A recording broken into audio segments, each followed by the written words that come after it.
Late me play the devil's advocate and say, তাহলে এরা এদের কথা বাদ দিন, প্রথম কলি দ্বিতীয় কলি বাদ দিন, যারা দীক্ষা প্রার্থী তাহলে বর্তমান যুগে তারা কোথায় যাবে? They need a resort, they need a place to go. দীক্ষা মানে কি? প্রভুপাদের দীক্ষা প্রার্থী মানে দিব্যজন্ম প্রার্থী, বটে কিনা? দিব্যজন্ম প্রার্থী। হ্যাঁ, আপনি এই লজিকে তো গেলে হবে না, আপনি যেভাবে পেয়েছেন। না, দিব্যজন্ম প্রার্থী তো, দিব্যজন্ম প্রার্থী। তা দিব্যজন্মটা কে দেবেন?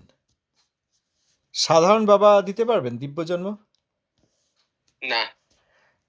সাধারণ বাবা প্রাকৃত জন্ম দেবেন, সাধারণ কর্মী কর্মফলের জন্ম দেবেন, কর্ম এবং কর্মফল। তা দিব্য জন্ম পেতে গেলে শুদ্ধ বৈষ্ণবের কাছে আত্মসমর্পণ করতে হবে। আত্মসমর্পণ করতে দীক্ষা বলা হয়। প্রভুপাদের উপদেশ যারা মানেন আমি তাদেরকে শ্রদ্ধা করি। এখানে আর আমি আপনি বলে কোনো কিছুর গুরুত্ব না তো আমার গুরুত্ব আছে, না তো আর কারোর মনোবৃত্তির গুরুত্ব আছে, চিত্তবৃত্তির গুরুত্ব আছে। যে চিত্তবৃত্তি প্রভুপাদের শিক্ষা নেবে সেই চিত্তবৃত্তিকে আমি সর্বদা পূজা করি। আচ্ছা, অন্তরঙ্গ সাধুর সঙ্গই গুরুচরণাশ্রয়। কত লম্বা বাক্য, 1 2 3 4, এখানে একটা হাইফেন দেওয়া আছে, অন্তরঙ্গ সাধুর মাঝে হাইফেন দেওয়া। পঞ্চসংস্কার প্রবন্ধ সজ্জন্ত শ্রেণী 2-1 ছিল ভক্তিনাথ ঠাকুর লিখেছেন। অন্তরঙ্গ সাধুর সঙ্গই গুরুচরণাশ্রয় বলেননি যে মাথা নেড়া করে বা মহিলাগণের জন্য এরকম তিলক মালা নতুন করে নিয়ে মন্ত্র নির্ণয়টা গুরুচরণাশ্রয় বলেছেন কোথাও?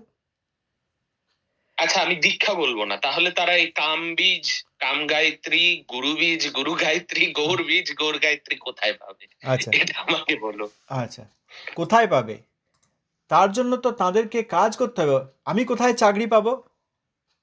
যদি কি আজ প্রাকৃত উদাহরণ নিই, প্রাকৃত উদাহরণ ভালো বোঝা যায়। আমি কোথায় চাকরি পাবো?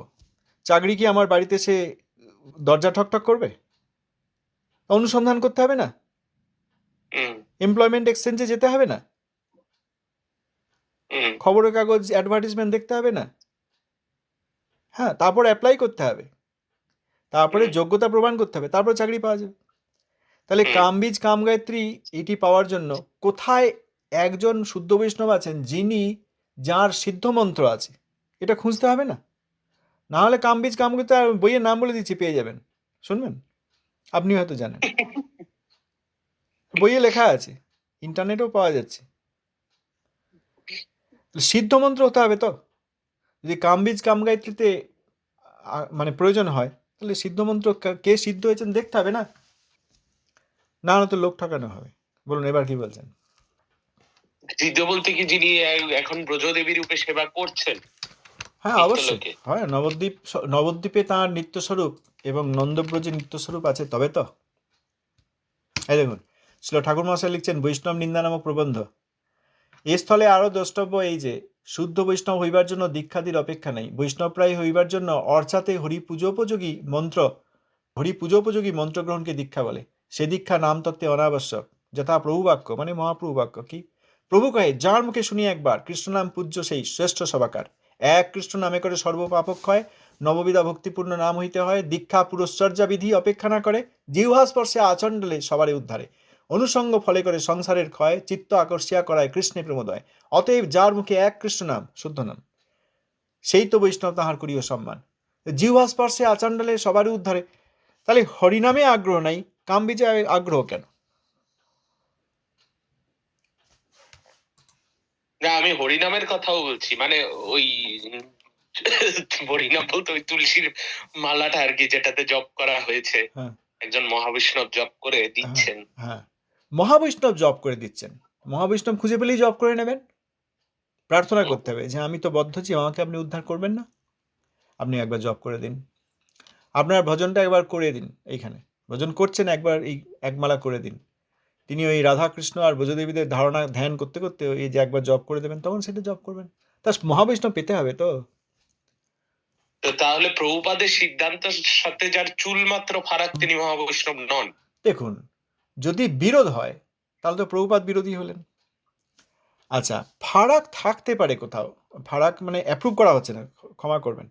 ফারাক থাকতে পারে, ধরুন 10 তলায় যাবেন, আপনি এখনো 7 তলায় উঠেছেন, তাহলে কি 10 তলার সঙ্গে আপনার 7 তলার ফারাক নেই? আছে, কিন্তু আপনি উঠছেন, আরেকটা স্টেপ নিলেন, 3-4 দিন পর দেখা যাবে যে, কিছুক্ষণ পর দেখা যাবে আপনি 8 তলায় গেলেন, তা ফারাক থাকছে না? ফারাক রয়ে গেছে। তবে আমি এখনো ফারাক রয়েছে, এখনো 10 তলায় যাইনি, এটা উনি জানবেন। আমি করব না, আমি 10 তলায় যাব না, 7 তলায় আমার সব, এটা বলবেন না। অতএব ফারাক থাকার মধ্যে পার্থক্য আছে না? প্রভুপাদ যা নীতি নির্দেশ দিয়েছেন সেগুলি তত্ত্বত স্বীকার করি, আর এই আচরণের সময় আমি প্রচেষ্টা করছি, এখনো সম্পূর্ণ করতে পারিনি। তিনিও মহাবৈষ্ণব, কিন্তু করব না। হ্যাঁ, এইগুলি করব না আর এইগুলি করব, তার মধ্যে সত্যিকার ফারাক রয়েছে, যেটি অ্যাপ্লিকেবল। আচ্ছা, এবার হচ্ছে তাহলে প্রশ্নের উত্তরটা দরকার যে হরিনামের মালা কিভাবে করবেন। এখন যদি কলির কাছে করিয়ে নেওয়া হয় তাহলে তো সবই ভণ্ড হয়ে গেল। আর মধ্যম বৈষ্ণব তিনি করে দিতে পারেন, কোনো মধ্যম বৈষ্ণবকে যদি রাজি করাতে পারেন। উত্তম বৈষ্ণব তো অবশ্যই পারেন, মধ্যম বৈষ্ণব গুরু হতে আমার পারেন। কথা হচ্ছে আপনারা কলির থেকে যদি সরান তাদেরকে, তাহলে আরেকটা সেকেন্ড রিসর্ট বা সেকেন্ড কি বলবো অন্য কোথাও অল্টারনেটিভ অল্টারনেটিভ যদি দেন, কারণ এরা ইয়েতে পড়ে যাবে যে এ বাবা তাহলে এতদিন শুনলাম যে একজন বৈষ্ণব গুরুর কাছে দীক্ষা নেওয়া উচিত, এই বাবা অমুক পরম তথাকথিত পরমহংস এদের কাছে দীক্ষা নেওয়া উচিত না। এখন আবার বৈষ্ণবদের মধ্যেও এই ইট পাটকেল ছোড়াছুড়ি, না, যারা এই বালিশ আছে তারা তো সব কনফিউজড হয়ে এই যায়। দেখুন আমরা এখানে, আপনি খুব ভালো কথা বলেছেন, এটা খুব ভালো একটা পয়েন্ট। যদি বলেন কলির কাছে নেওয়া হবে না, বা এরকম বৈষ্ণবরাধী বা প্রভুপাদের অনুরাগী নন, বাইরে এরকম কিন্তু সত্যিকার নন, তাদের থেকে সরিয়ে আনেন, তাহলে একটা অল্টারনেটিভ সলিউশন দিন, এটা বলতে পারেন, এবং সব বৈষ্ণবগণ দিয়েছেন। আমরা সেই দায়িত্বটা নিচ্ছি না। আমরা এই অনুকীর্তনের মাধ্যমে যারা প্রভুপাদ এবং ভক্তিনাথ ঠাকুরকে ভালোবাসবেন তারা অবশ্যই আশ্রয় পাবেন, এই বিশ্বাস করি। প্রভুপাদ যদি ভালোবাসেন, প্রভুপাদ কৃপাপূর্বক তার ব্যবস্থা করে দেবেন। সে সাক্ষাতে আচার্য পেতেও পারেন, নাও পেতে পারেন। পরবর্তী যুগে তাই হবে, এই কথা আছে, পরম বৈষ্ণবগণের কাছে শুনেছি। আমি একবার জিজ্ঞেস করেছিলাম যে আচ্ছা, এখন তো তবু দেখা যাচ্ছে, ঠিক আছে, খুঁজে পেয়ে কোথাও পাওয়া যাচ্ছে, ফারাক আছে, কিন্তু হ্যাঁ ঠিক পথে চলছেন। আর তো 10-15 বছর, 20 বছর কি 100 বছর পরে যদি শুদ্ধ বৈষ্ণব আবার না আসেন, তাহলে তো আর কিছুই হবে না। তখন যোগ্য ব্যক্তি তারা কিন্তু বলেছেন এই গ্রন্থ পাঠের মধ্যে দিয়ে তাদের হবে, একমাত্র এই গ্রন্থের মধ্যে দিয়ে হবে। অতএব আমরা এখানে অল্টারনেটিভ বলছি না কেন। দেখুন, যদি আমি জানি এরকম শুদ্ধ বৈষ্ণব আছেন, মানে জানি, মানে সত্যি তাদের প্রভাব আছে, দেখা যায়। কি যদি বলি, প্রথমত হচ্ছে সকলে বিশ্বাস করবেন না। আমাকে আর কে বিশ্বাস করবেন? আমি তো আমার কথা কোথাও বলিনি এখানে। ভক্তিনাথ ঠাকুর প্রভুপাদের আপনাকে কথা। বিশ্বাস করছে বলেই তো হরিকথায় লোকজন আসছে, তাই না? না, আমি যদি ভুল বলি তখন বিশ্বাস করবে না, বিশ্বাস না করাই উচিত। এই যতক্ষণ গ্রন্থে মিলিয়ে দেখা হবে ততক্ষণ ঠিক আছে।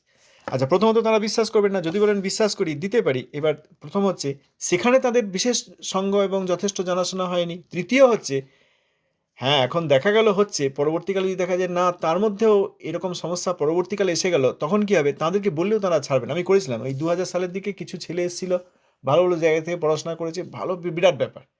তাদেরকে নবদ্বীপ ধাম পরিক্রমায় নিয়ে এলাম, তারা এবার দীক্ষা নেবে। আমি জিজ্ঞেস করলাম, সাধুগণ বললেন ও তো এখানে আচার্য আছেন, দাও দীক্ষা দিয়ে দিলাম। তিনি একজন বেশ খুব সরল হৃদয়, দিনহীন ব্যক্তি ছিলেন। তারপরে দেখা গেলো তার সেসব ভজন সরে গেল, তার আবার স্ত্রী সঙ্গ হতে লাগলো, সে ভয়ঙ্কর স্ত্রী সঙ্গ, সে গল্প আমি এখানে বলতে আসছি না। এইবার সেই ছেলেগুলোকে যদি বলি যে বাবা নিয়ে গেছিলাম আশা করে, কিন্তু এই দেখা যাচ্ছে, তোমরা ত্যাগ করো, তারা শুনবে? তারা তখন আর এই গুরু ত্যাগ করার মতো ক্ষমতা থাকবে না, গ্রুপ ত্যাগ করার মতো ক্ষমতা থাকবে না। অতএব আগে নিয়েছি এরকম রিস্ক এবং বিফল হয়েছি। আমি আর কাউকে বিপদে ফেলতে চাই না। প্রভুপাদের বাণীকে আশ্রয় করলে, প্রভুপাদ এই কথা বলেছেন আমি এই পালন করব, এই বুদ্ধি যার আছে। প্রভুপাদ কি ঐতিহাসিক ব্যক্তি? তিনি কি আর নেই? তিনি তো অবশ্যই কৃপা করবেন। প্রভুপাদের চরণে আমাদের ভরসা, প্রভুপাদের পার্শ্বদগণের চরণে ভরসা, প্রভুপাদের লেখা, ভক্তিনাথ ঠাকুরের লেখায় আমাদের ভরসা। কিছুতেই তাদের পতন হবে না।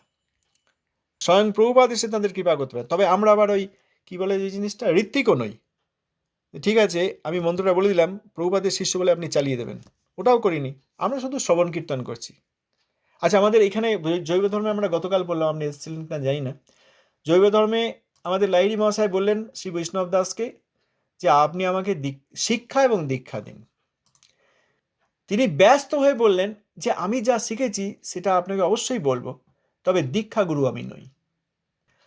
অতএব দীক্ষা কি সেটা জানুন, শুদ্ধ বৈষ্ণব কে সেটা জানুন, এইটা আমাদের আগ্রহ। জানলে তখন তারা নিজেরাই চিনতে পারবেন যে ইনি শুদ্ধ বৈষ্ণব। এবং সকলের কাছে এইটাই প্রার্থনা, সকলেই জানবেন হ্যাঁ, আমি মন্ত্র চাই, মন্ত্র নেব। হ্যাঁ, আমি বৈষ্ণব গুরুর দর্শন চাই, আমি বৈষ্ণব গুরুকে সাক্ষাতেও মহান্ত রূপেও তাকে স্বীকার করব। আমার আর প্রয়োজন নেই কেন আমি গ্রন্থ পড়ছি এটা বললে অপরাধ হবে। গ্রন্থ পড়ছি যাতে শুদ্ধ বৈষ্ণব দেখলে একদিন চিনতে পারি, তার লক্ষণ জানার চেষ্টা করছি। অতএব পেলেই আমি আশ্রয় গ্রহণ করব, এই ইচ্ছা সকলের যেন থাকে, তা নাহলে গুরুবজ্ঞা হবে। কোথাও ভুল কিছু করিনি, এইরকমই বলেছেন গুরুবর্গগণ। হ্যাঁ প্রভুজি। অতএব মন্ত্রের একটা অল্টারনেটিভ দিন, সেই রিস্ক কাউকে আমি, কেউ নেন এটাও আমি চাই না, বা আমি কারোর জন্য নিয়ে নিজে অপরাধী হতে চাই না। ওই ছেলেগুলো সব নষ্ট হয়ে গেল, তাদেরকে আমি আর কথাও বলি না, বলতে পারি না, কি করে বলবো। তারপর তারা আবার কেউ কেউ মহাবৈষ্ণব অপরাধ করলো। একজন ছিল বুঝলেন, এবারে আচার্য হওয়ার মতো পজিশনে চলে গেছিল, সন্ন্যাস টন্যাস নিয়ে, বুঝলেন। ভালো, হোস্টেল থেকে তাদের সঙ্গে পরিচয় করে নিয়ে এসেছিলাম, কিন্তু ওই গুরু এরকম দেখে তার এরকম হলো, তারপর সে ভয়ঙ্কর বৈষ্ণব অপরাধ করলো। সে শ্রীধামে অনেক বৈষ্ণবকে বললো, ওনারা এসেছিলেন স্ত্রীদের সঙ্গে এখানে এসে আমাদের মঠে এসে দখল করতে এসেছিলেন, বেদখল করতে এসেছিলেন, তারপর তারা মাছ মাংস খেয়ে নৃত্য করছিলেন সারা রাত্রি। এগুলো হয়? বৈষ্ণবগণ এসে তাদের স্ত্রীদের সঙ্গে রাত্রে তোমাদের মঠে নৃত্য করেছেন, তুমি এটা কেস বানাচ্ছ, একটা কোর্ট কেস বানানোর মতো ব্যবস্থা করছো, বুঝলেন।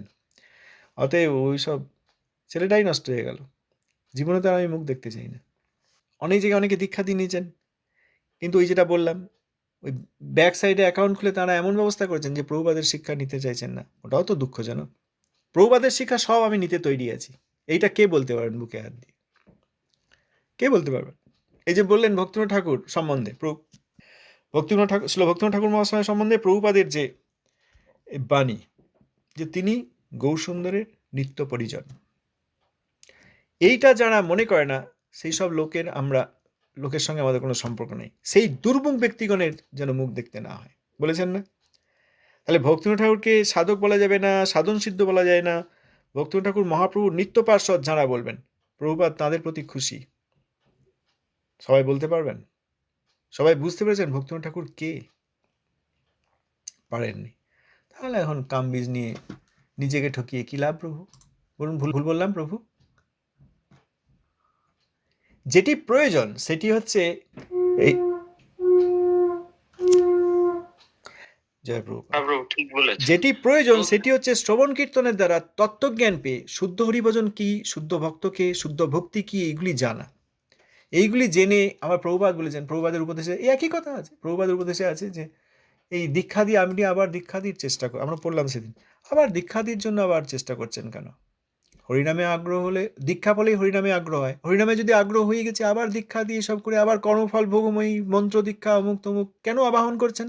বলেছেন না? আবার এই যে আপনি বললেন কামবীজ কামক্ষেত্র, প্রভুপাদ দেন নেই অনেক সময়। একজন শিষ্য ছিলেন, প্রভুপাদের রান্না তিনিই করতেন। প্রভুপাদ আমার তো প্রথম দীক্ষা মানে হরিনাম দীক্ষা হয়েছে, আমাকে এই মন্ত্র দীক্ষা কবে দেবেন? কেন, আপনি কি কোনোদিন হরিনাম করেন নাই? আপনাকে আর মন্ত্র দেওয়ার প্রয়োজনই নেই। প্রভুপাদ দেননি তাকে, আর কামবীজ কামক্ষেত্রী দেননি। এই শিক্ষাগুলি না নিলে তখন আমাদের মনে হচ্ছে যে এই সংসার থেকে কী করে মুক্ত হব, তার একটা বেশ গ্যারান্টি মতো চাই। হ্যাঁ, মহান্ত গুরু পেয়েছি, তিনি মন্ত্র এবং বীজ গায়ত্রী আদি দিয়ে দিয়েছেন, আমার এখন আর চিন্তা নেই। হরিভজনের আমাদের কোনো আগ্রহ নেই। হরিভজনের আগ্রহ হলে তখন সব ঠিক আছে না প্রভু? এইসব কথা দেখা যাচ্ছে প্রভুপাদ ভক্তিনাথ ঠাকুরের উপদেশে দেখা যাচ্ছে। কোথাও আমরা বলিনি দীক্ষার প্রয়োজন নেই, আদৌ গুরুপাদাশ্রয়, আদৌ মন্ত্র গ্রহণ বলেন নাই রূপ গোস্বামীপাদ। মন্ত্রগ্রহণ আর গুরুপাদাশ্রয়ের মধ্যে পার্থক্য আছে। গুরুপাদাশ্রয় প্রথমেই, তারপর গুরুদেব মন্ত্রও দিতে পারেন, অন্য সেবার আদেশ দিতে পারেন, দিতেও পারেন, নাও দিতে পারেন। অতএব যেটি ম্যান্ডেটরি সেটা হচ্ছে গুরুপাদাশ্রয়। ঠিক বলেছেন। এই কারণেই আপনি যে বলছিলেন গ্রন্থর কথা, যে গ্রন্থের উপর ভিত্তি করে ভবিষ্যতে এরকম হবে, শুনেছেন মহাবৈষ্ণবদের মুখে, এটাই আসলে হচ্ছে। এবং যারা ঠিক ঠিক গুরুবর্গ তারা দীক্ষা দিয়েও কিন্তু বলছে যে আমি গুরু হবার যোগ্য নেই, আমার গুরুদেব হচ্ছেন যিনি প্রভুপাদ পার্ষদ, তিনি তোমাদের গুরু, আমার কি ক্ষমতা, তিনি প্রকৃত গুরু, আমার কি ক্ষমতা। হ্যাঁ তিনি প্রকৃত গুরু। এই কথা যদি কেউ বলে থাকেন তিনি প্রকৃত গুরু, আমার ক্ষমতা নেই, এই প্রভুপাদের সঙ্গে তোমাদের যোগ করে দিলাম, বা প্রভুপাদের পার্ষদ পরম গুরুদেবের সঙ্গে যোগ করে দিলাম, মানে তার গুরুদেবের সঙ্গে যোগ করে দিন, তিনি প্রকৃত গুরু অবশ্যই। এই যে হরিকথা, from the bottom of my heart আমি এটা বলতে পারি, যে হরিকথা আমাদেরকে কিভাবে রক্ষা করে, এই জগতে আমাদের যে কি ধারণা, কর্মফলের ধারণা। এই যে আমাদের বৈষ্ণব দাস বললেন না, আমাদের লাহিড়ী মহাশয় যখন এনার কুঞ্জে এসে গেলেন, এটা সাপ, আপনি সাবধানে থাকবেন, আপনার ঘরে সাপ আছে। বৈষ্ণব দাস কি বললেন, যে আপনি আবার কেন এসব চিন্তা করছেন? আর নবদ্বীপ সম্বন্ধে এরকম কথা বলতে নেই, গদ্রুম সম্বন্ধে এরকম কথা বলতে নেই। আমাদের শহরে শান্তিপুরে সাপ নাই, এই নবদ্বীপে বিশেষ করে গদ্রুমের বনে এত সাপ, এখানে মানুষ বাস করতে পারে না। এরকম অপরাধজনক কথা বলবেন না। যখন আপনার আয়ু শেষ হবে তখন আপনাকে কেউ রক্ষা করতে পারবে না। আর যতক্ষণ আয়ু আছে সাপের পাশে বসে থাকলেও সাপ কিছুই করবে না। এটা বৈষ্ণবদের বিশ্বাস। আমাদের গ্রামে একবার দেখেছিলাম, আমাদের প্রভুপাদের একজন শিষ্য ছিলেন শ্রীমৎ কুমারেশ ঠাকুর। উনি 2-3টি গ্রামের দূরে একটা গ্রাম নাম ছিল কেচুনিয়া, সেইখান থেকে আসতেন। আমি হাত ধরে ধরে অনেক সময় উনি আসতেন, আবার হাত ধরে ওনাকে ওনার নাতির একটা দোকান ছিল সেখানে দিয়ে আসতাম, সেখান থেকে তিনি আবার বয়স হয়েছিল, আমাদের বাড়িতে এসে অনেক কথা বলতেন। ওই তখনই দেখতাম চোখ বন্ধ করে প্রভুপাদ বলছেন। ছোটো আমি তখন খুব, বুঝলেন যে ইনি কে, আর ইনি চোখ বন্ধ করে প্রভুপাদ বলেন, প্রভুপাদের কথা বলেন। আবার বাবা বললেন, আর এই কুঞ্জবীরে বিদ্যাভূষণ ছিলেন, হ্যাঁ কুঞ্জবাবু। তার নাতির সঙ্গে একজন বড় রাজনীতিবিদের তর্ক হয়েছিল। তার নাতি একজন বড় রাজনীতিবিদ, যার খুব ক্ষমতা ছিল সে সময়, কমিউনিস্ট, বুঝলেন। তা সেখানে তিনি ওই বৈষ্ণবতা আর বৈষ্ণব ধর্ম নিয়ে তর্ক শুরু করেছিলেন। তার নাতি উত্তর দিয়েছিলেন যে আপনি বৈষ্ণবতা বুঝতে পারছেন না তো, আপনাকে একটা ঘরে ঢুকিয়ে দরজা জানলা বন্ধ করেছে ভয়ঙ্কর বিষধর সাপের সঙ্গে, দেখুন আপনি কি করবেন, চিৎকার চেঁচামেচি লাফালাফি করবেন। আর আমাকে, মানে উনি বলছেন, ওনার নাতি বলছেন, হ্যাঁ, আমাকে ওরকম একটা অন্ধকার ঘরে ভয়ঙ্কর সাপের সঙ্গে বসে দেন, দেখুন আমি কি করি। এইটা বৈষ্ণবতা আর অবৈষ্ণবতার পার্থক্য। আমাদের এই যে এত সমস্যা, পরিবারের সমস্যা, সমাজের সমস্যা, বন্ধু বান্ধবের সঙ্গে সমস্যা, মাতা পিতা মা বাবার সঙ্গে সমস্যা, ভাইয়ের সমস্যা, এমপ্লয়মেন্টের সমস্যা, শিক্ষাক্ষেত্রের সমস্যা। শিক্ষাক্ষেত্রেও দেখা যায় গাইডরা 5 বছর 10 বছর ধরে ছাত্রদের পুষত পিএইচডি করার সময়, বুঝলেন। সে এমন ছিল, শিক্ষকের সঙ্গে সমস্যা করে ছাত্র একবারে শরীর পর্যন্ত ত্যাগ করেছে, মানে কিছুতেই ডিগ্রি দেবে না, বুঝলেন। এইগুলি সব হতো না বা হবে না যদি এই গ্রন্থের আশ্রয় নেওয়া হয়। আমি ব্যক্তিগত জীবন দেখেছি, বহু সমস্যা করেছি নিজের জন্য, অনেকের সঙ্গে অনেক দ্বন্দ্ব ঝগড়া, হ্যাঁ, অনেক তর্ক বিতর্ক, মাথা খারাপ বহু করেছি, যেটা বটে সত্যি সেটা তো বলা উচিত। তারপর এখন দেখছি যে তখন যদি এইভাবে গ্রন্থের আশ্রয় করতাম, প্রভুপাদের বাণী, ঠাকুর মহাশয়ের বাণী তখন যদি পড়তাম, জীবনে যে এত সমস্যার মধ্যে দিয়ে গিয়েছি, একটি জিনিস আমাকে কিছু করতে পারতো না। আমার জন্য নয়, এই গ্রন্থ আমাকে এত বড় একটা আশ্রয় দিতে পারেন। আপনাদের সকলের কাছে আমার এটা প্রার্থনা, বেশ কয়েকদিন একটানা যা বলছেন তাই শুনবো। আমি আমার পূর্ববর্তী যে ধারণা সেইগুলিকে সরিয়ে রেখে শুনবো, এবং এই ধারণাগুলির কাছে আমি আত্মসমর্পণ করব। ধারণাগুলি অর্থাৎ বাণী মানেই তিনি ভগবানের বাণী, ভগবান আর ভাগবত, আর গ্রন্থ ভাগবত আর ভক্ত ভাগবত, প্রভুপাদের বাণী, গৌরবাণী মূর্তি, কোনো কিছুর মধ্যে তো পার্থক্য নেই। প্রভুপাদের বাণী যেমন সেই রকম আমি আত্মসমর্পণ করব সেই বাণীর কাছে।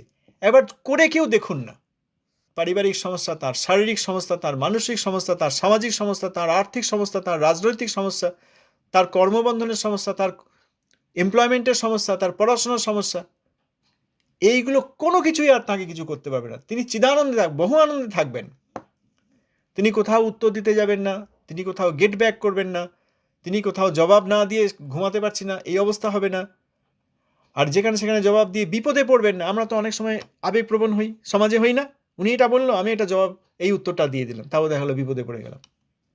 বা অন্য বাইরে থেকে বিপদ না এলো, মনের মধ্যে অশান্তি, রাগ, রোষ, মাথার যন্ত্রণা, কোনো কিছুই হবে না এই প্রভুপাদের বাণীকে আশ্রয়। এবার করে দেখুন না, এটা আমার সবার কাছে প্রার্থনা, এবার করেই দেখুন না যে আমি যা আছে ঠিক আছে, সব যা জেনেছি তা রাখলাম, এখন প্রভুপাদ যা বলছেন সেইটি আমি এমব্রেস করবো এবং সেইটাই পালন করবো। এবার করে দেখুন।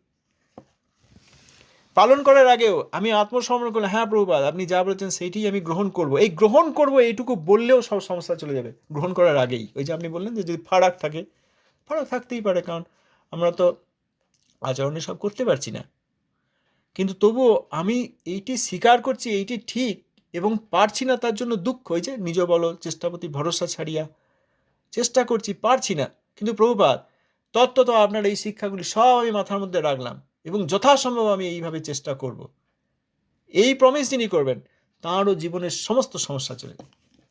এবার করে দেখুন, এইটা আমার প্রার্থনা। অনেক কিছু তো করে দেখলাম, কাজকর্ম করলাম, কাজে ফেলিওর হয়ে গেলাম, পড়াশোনা করলাম, সেও ফেলিওর হয়ে গেলাম, সবার সঙ্গে ভালো বন্ধুত্ব সম্পর্ক, আত্মীয় স্বজনকে বেশ শনিবার রবিবার ভালো করে ফোন টোন করলাম, সেও ফেলিওর হয়ে গেল। বন্ধু বান্ধবদের সঙ্গে সম্পর্ক রাখো, তারাও কখনো কাজে আসতে পারে, ও ফেলিওর হয়ে গেল। পরিবারে এরা দেখবে ওরা দেখবে, ও সব নিজেরাই নিজেদেরকে রক্ষা করতে পারছে না, আমাকে আবার কি সাহায্য করবে, সব ফেলিওর, জগতের সব দিক থেকে ফেলিওর। এটা বুঝতে পেরে প্রভুপাদ আপনি এখন যা বলছেন সেটি আমি করবো, এটাই তো শাস্ত্রে আছে। ওই যে সমিত পানি যখন সব দিক থেকে পরাজয় লাভ করে প্রচণ্ড রোদ, মধ্যাহ্ন গগনে ভয়ঙ্কর তাপ আর রোদ, মাথা জ্বলে যাচ্ছে, সেই সময় মানে মধ্যাহ্নে মানে শুধু এই শরীরের মাথার উপর জ্বলে যাচ্ছে তাই নয়, অন্তর জ্বলে যাচ্ছে এই প্রাকৃত জগতের কর্ম আর কর্মফলে। তখন সমিত হস্তে অর্থাৎ ওই বন থেকে কাঠ কুড়িয়ে নিয়ে এসে শুদ্ধ বৈষ্ণবের কাছে গিয়ে যজ্ঞের জন্য তিনি ওই কাঠ সংগ্রহ করে নিয়ে এসে শুদ্ধ বৈষ্ণবকে বলেন যে হে প্রভু, আমি আপনার কাছে আত্মসমর্পণ করছি, আমাকে আপনি আশ্রয় দিন, ছাতাটা দিন, রক্ষা করুন। ওই একই কথা, শাস্ত্রে সেরকমই আছে। আমরা ওখানে ওই পরিবারের অনেকের সঙ্গে কথা হয়, ও স্বামীর সঙ্গে অসুবিধা, মহিলাগণের স্বামীর সঙ্গে অসুবিধা, স্বামীগণের মহিলার সঙ্গে অসুবিধা, ভাইয়ের সঙ্গে অসুবিধা, বাবা মায়ের সঙ্গে অসুবিধা, দিদির সঙ্গে অসুবিধা, সব অসুবিধা, বাইরে যেতে হবে না, ঘরের মধ্যেই অসুবিধা, ডোমেস্টিক প্রবলেম, এত কিছু। একবার এই প্রভুপাদের চরণে আশ্রয় নিয়ে দেখুন, প্রভুপাদের বাণীর কাছে আশ্রয় নিয়ে দেখুন, আর কিছুই করতে হবে না। সত্যিকার ওই ওই কিছুটা রেখে দেবো, প্রভুপাদ বলেছেন, শুনছে না তো সবাই, ওই কিছুটা রেখে দিয়ে আর কিছুটা শুনছে, মানে আমাদের শিক্ষার জন্য বলেছেন, তার পার্শ্বদের জন্য বলেননি, তার পার্শ্বদের সামনে রেখে আমাদের শিক্ষার জন্য বলেছেন। আমরা তো তাই করছি, কিছুটা রেখে দিয়েছি, ওইটা সরিয়ে রেখে আর যদি কিছু সুবিধা হয় বলুন, যেটা প্রথমে বলতে শুরু করেছিলাম, যে ওইটা সরিয়ে রেখে যদি আর কিছু সুবিধা হয় বলুন, ওই আমি কিছুটা রেখে দেবো বললে ওই আত্মসমর্পণ হলো না। কি বলেন প্রভুজি? হ্যাঁ প্রভু, ঠিক। ধন্যবাদ। আচ্ছা, ধন্যবাদ, প্রণাম, আজ এই পর্যন্ত।